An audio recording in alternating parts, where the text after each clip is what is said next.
সন্তানের সুখ পাওয়াটা সত্যি ভাগ্যের দরকার। সত্যি বলতে যখন আমার ভাইয়ের মেয়েকে কোলে নিই মনে হয় কি এটা আমার নিজেরই সন্তান। নিজের না হলেও একেবারে নিজেরই এটা আমার। তো চলো প্রথম থেকে ভিডিওটা স্টার্ট করি। তো আমি সুস্মিতা, তো আমার একটা নতুন ব্লগ ভিডিওতে তোমাদেরকে অনেক অনেক স্বাগত। সকালবেলা ঘুম থেকে উঠেই আমার এই পুচকুটা আমার কাছে চলে এসেছে। এসেই দেখো কত গল্প, কত কিছু। সত্যি একটা সন্তান থাকলে কতটা ভালো লাগে, তাই না? আজ আমার নেই ঠিকই, কিন্তু ওর কাছে যখন আসি না মনে হয় কি এটা আমার নিজের সন্তান। সত্যি ভাইয়ের মেয়ে তো আমারও মেয়ে, বলো। তো যাই হোক, সত্যি এখনকার দিনে যার সন্তান নেই তার ভাগ্যে মনে হয় কোনো কিছুই নেই, যেমনটা আমার মনে হয়। 7টা বছর যখন পার করে যাই না তখন খুব কষ্ট হয়, জানো তো। এই ধরো বাড়ি আসছি, ওর সঙ্গে খেলছি, ভালো লাগছে, কিন্তু যখন আবার পরে বাড়ি আসবো না, বাড়িটা কেমন ফাঁকা ফাঁকা লাগে, ভালো লাগে না বাড়িটা। মানে যখন বাবার বাড়ি আসি মায়ের কাছে, সত্যি সন্তান যে কতটা সুখ দেয় একমাত্র যার আছে তারা বোঝে, আর যার নেই আমি বুঝতে পারি কষ্টটা কী। যাই হোক, সকালবেলা আমরা কিন্তু খেয়েছিলাম ডাল ভাত। মা করেছিল বেশ, ডালের সঙ্গে আলু দিয়ে কীভাবে রান্না করেছে।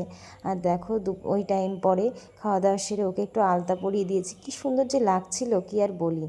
আর এদিকে কিন্তু আমি সকাল সকাল ঘরে পুজো দিয়ে নিয়েছিলাম, আর ভাই বউ সব কিছু কাজকর্ম সেরে নিয়েছিল। তার মধ্যেই দেখো সবার চান টান করতে করতে বৃষ্টি, কি বৃষ্টি, সেই প্রচণ্ডবারে মেঘ করেছে আর বৃষ্টি শুরু হয়ে গেছে। এবারে পুচকুটার সঙ্গে কিন্তু আমি থাকি সব সময়ের জন্য। ও আমাকে পিপি বলে ডাকে, জানো না এতটা ভালো লাগে শুনতে। আগে যখন ছোট ছিল তখন আমাকে না মা বলে ডাকতো, এতটা ভালো লাগতো না কি আর বলবো। তো আমার জীবনে সবথেকে দুটো পাওয়া হচ্ছে, আমার জায়ের এক মেয়ে আছে, ও আমাকে, আমি ওকে ভীষণ আমার মেয়ের মতো দেখি, আর এটা হচ্ছে আমার ভাইয়ের মেয়ে, এটা আমার মেয়ের মতো দেখি। দুটো যেন আমার নিজের সন্তানের মতো লাগে। ওইখানে থাকলে ওই একটা সন্তান, এখানে আসলে এই সন্তান, হয়তো নিজের না হলেও আমার একান্তই নিজের। তো যাই হোক, এখন যা দিনকাল পড়েছে একটা ছেলে মেয়ে নেওয়ার জন্য যে কত কিছু করতে হয়, সত্যি অবাক হয়ে যাই আমরা। আমার শাশুড়ি মা আমাকে বলে, জানো আগে মানুষ নিতে না চাইলেও সন্তান হয়ে যেত, আর এখন দেখো আমাকে আমার শাশুড়ি মা একদিক দিয়ে খুব করে সাপোর্ট করে একটা জিনিস, যে তুমি দেখো এত ভালোবাসো, ভগবান দিচ্ছে না, দেখবে বৌমা তোমার যখন সময় হবে দেখবে সব ঠিক হয়ে যাবে, তুমি চিন্তা করো না। আমাকে না সবসময় এই জিনিসটা বলে। সে কাজের জন্য আমাকে যা কিছুই বলুক না কেন, এই দিক দিয়ে আমি খুবই লাকি যে আমাকে কোনো বাজে মন্তব্য তিনি করেন না। একটা সন্তান নিয়ে যে তোর সন্তান হয় না বা কিছু বৃত্তান্ত, এখনকার ঘরে ঘরে কিন্তু যে সন্তান যার হয় না, তখন কিন্তু বাড়ি থেকে বর বলো, শাশুড়ি বলো, সবাই কিন্তু কুমন্তব্য করতে থাকে যে ওর সন্তান হয় না, কবে হবে।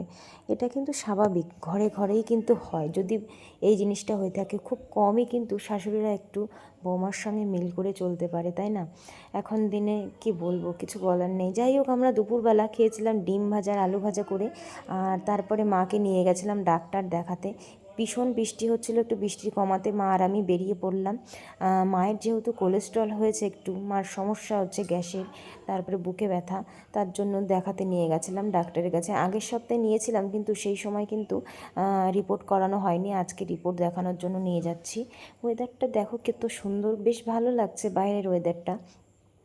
তো যে ডাক্তারকে আমরা দেখাই সেই ডাক্তার আমাকে বলেছিল, এখনই এত অল্প বয়স কেন এখন আইভিএফ তুমি করবে। যে ডাক্তারের কাছে আর কি আমার মাকে নিয়ে গেছিলাম, উনিও একটা ভালো হার্ট স্পেশালিস্ট ডাক্তার। তো যাই হোক, ওই স্যারটা আমাকে সাজেস্ট করেছে যে তুমি এখন আইভিএফ করবে না, তুমি নর্মালে চেষ্টা করো, দেখবে সব ঠিক হয়ে যাবে। সত্যি কিছু কিছু ডাক্তার থাকে এত ভালো। আমি যতদূর ডাক্তার দেখিয়েছি প্রত্যেকটা ডাক্তারই খুবই ভালো ছিল, কিন্তু কপালটা আমারই খারাপ যে কোনো ডাক্তারের কাছে আমার তেমন কোনো আমি ফল পাইনি। কি করব বলো, সেটা আমার ভাগ্যের দোষ, ডাক্তারের কোনো দোষ নেই। যাই হোক, আমরা কিন্তু বিকালে নিয়ে এসেছিলাম চাউমিন আনার পেরেছিলাম, তারপরে পুচকুর জন্য নিয়ে এসেছিলাম কেক, পপকর্ন, আবার এদিকে বরমশাই নিয়ে এসেছিলো চপ, সিঙ্গারা, অনেক কিছু। বিকালবেলা সবাই কিন্তু চা দিয়ে বেশ আড্ডা দিলাম, বেশ ভালো লাগে জানো তো। সবার সঙ্গে সময় যে কিভাবে কেটে যায় বুঝি না, এই যে চলে যাবো ওখানে দুদিন পরে আর ভালো লাগবে না। তো যাই হোক, বিকালবেলায় যে চাটা করেছে আমার ভাই বউ রুবি, আর সাথে কিন্তু চপ, খেতে যা লাগছিল, আর ওর হাতে চাটা খেতে কিন্তু দারুণ লাগে। যাই হোক, সত্যি বলতে দেখো সবসময় ভালোভাবে আনন্দভাবে থাকার চেষ্টা করি। সবাই থাকলে তখন আর মনটা তখন ওসব দিকে যায় না, যখন আবার একা থাকি না তখন যেন মনটা অনেকটা খারাপ হয়ে যায়, জানি না, চিন্তা করতে না চাইলেও সেই চিন্তাটা যেন মাথায় চলে আসে। যাই হোক, কিছু করার নেই, কপালে আমার যেটুকু আছে সেটুকু আমার সহ্য করতেই হবে। আর এদিকে দেখো বরমশাই কিন্তু ওকে কোলে নিয়েছে, ও যাবে না ওর পিসোকে ছেড়ে, মানে যা পিসো তো না, মেসো, যাই হোক, ওর যখন যেটা মনে হয় তখন সেটা বলেই ডাকে, ছোটো মানুষ, বড় হলে ঠিক হয়ে যাবে।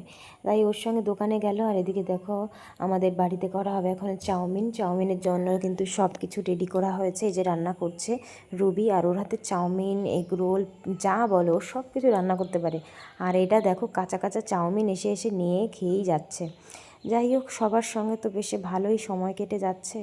ওরা চলে গেলে হয়তো আমার আর ভালো লাগবে না, কারণ কি বলো তো, বাড়িতে বাচ্চা কাচ্চা থাকলে না ভীষণ ভালো লাগে, আর সে সময়টা কিভাবে কেটে যায় বোঝাই যায় না। আর একাকিত্ব জীবন আর ভালো লাগে না। কবে যে আমার একটা ঘরে সন্তান আসবে যাকে নিয়ে আমি সারাটা দিন এইভাবে কাটাবো। আমার এই ছোট্ট পুচকুটার সঙ্গেও থাকলে আমার কিভাবে যে সময় কেটে যায় আমি নিজেও বুঝি না, জানো তো। যাই হোক, কী আর করব, সব কিছুই তো তোমাদের সঙ্গে বলি।